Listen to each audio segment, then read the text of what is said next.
Welcome back to No Sticks, No Bricks. Today we're going to do a little awning adjustment for the wind sensitivity on these Girard awnings. We've got a 2025 Fleetwood Discovery 40M. If someone sneezes, these things go in. As a matter of fact, if we shut our door too hard, the awning actually goes in, the front awning, almost every time. It's ridiculous. Like the slightest breeze, they're way too sensitive. They go in way too easy. They drive me crazy. And if you're watching this video, they probably drive you crazy too. But I'm gonna show you how to fix that, and it's gonna be super easy. You just need a ladder and a couple tools. Here we go. All right, so as you can see, I got the awnings out already. I just adjusted the front awning, and then I'm gonna show you how to do the rear one. It's the same procedure.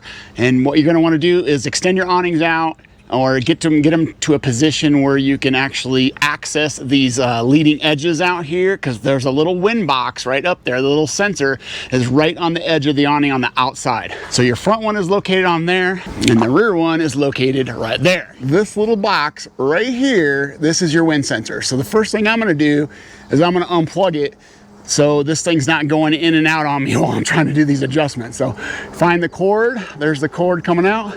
There's the plug. All right, so basically you just unscrew this off and then pull the cord. There it is. The female end will come out.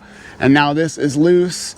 There is a couple screws, one on each side, that hold this in, but it's also connected to a bracket.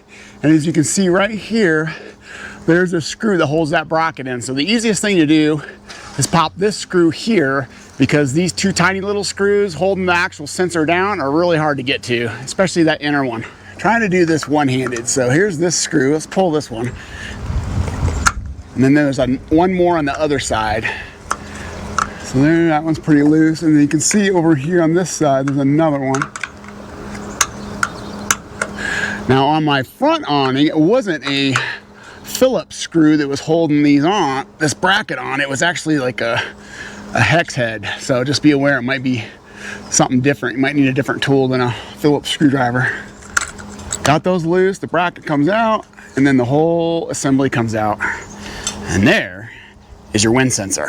So now you can see the screws, that one and that one on either side, that actually hold the wind sensor to the bracket.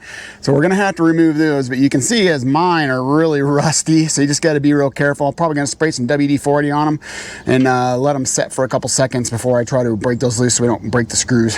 All right, so I put some WD-40 on there and let it set. It'd be better to have some penetrating fluid, but I don't think I have any, so I just use some WD-40. And then these little teeny tiny screws, as this one's already stripping out, so I don't know if I'm gonna be able to get these out. You need a really small Phillips head screwdriver to even get in them damn screws.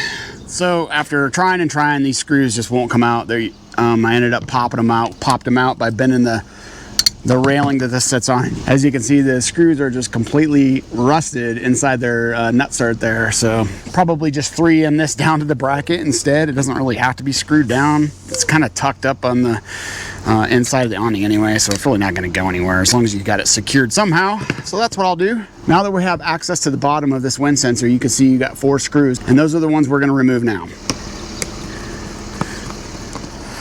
All right, so now that all 4 screws are removed, we're gonna have access to this little dial. So you're gonna remove the little weather stripping thing here, and then you can see this little dial here, and it's set on 3. So the lower the number, the more sensitive it is. And it looks like Girard from the factory set them on 3, which is probably way too sensitive. In fact, I know it's way too sensitive. So I'm gonna move this up to 6. It's hard to find some good information on how to adjust these besides just in forums and stuff, but I did read somewhere where Girard recommends not going past 6. And since we never leave our awnings out, like ever, unless we are here, I'm gonna try 6 first, see how it works. If they just won't go in and they're not sensitive enough, then I will adjust it. So you just got to play with yours, kind of figure out where you want it, what you're comfortable with, and then go from there. So I'm going to put it on 6 and then reinstall.